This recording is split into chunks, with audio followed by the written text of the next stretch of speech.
properly. Cuisez la viande correctement.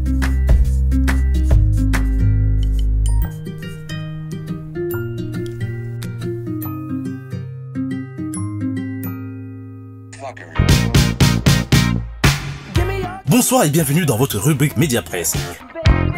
Le site Boire Football évoque le droit de réponse de Joseph-Antoine Bell à la suite d'une publication parue le jeudi 26 mars 2015 l'accusant d'avoir reçu 50 millions de francs CFA des responsables de la FIFA Foot. Joseph-Antoine Bell évoque son parcours tout en rappelant l'éthique et la moralité qu'il aurait. Du côté de Camp Foot, la modification des statuts levant la limite d'âge à la CAF interroge sur la volonté d'Issa Hayatou d'être président à vie. De Mirosport en Angleterre revient sur la performance du Brésilien Coutinho face à Blackburn qui a inscrit le seul but de la victoire à FA Cup. Le Brésilien est une fois de plus le sauveur des Reds. Le quotidien portugais Record évoque la qualification du Sporting Lisbonne en finale de la Coupe du Portugal grâce à un but de Leao.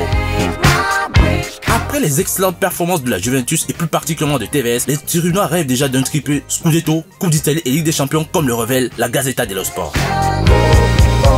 Le quotidien madrilène revient sur le leadership de Ronaldo et ses brillantes prestations avec le Real Madrid, tout en rappelant que Ronaldo inscrit hier son 300e but avec le Real Madrid.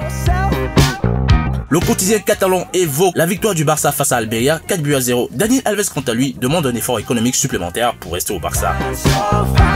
Zlatan Ibrahimovic dans les colonnes de l'équipe célèbre son hat-trick lors de la victoire du PSG en coupe 4-1 face aux Stéphanois dans un élan de triomphalisme absolu.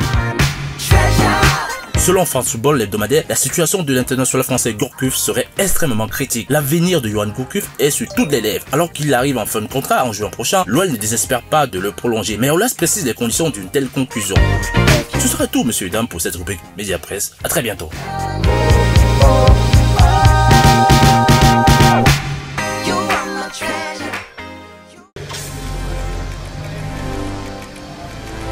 Bonjour. Suivez Samedi Sport sur Canal 2 International.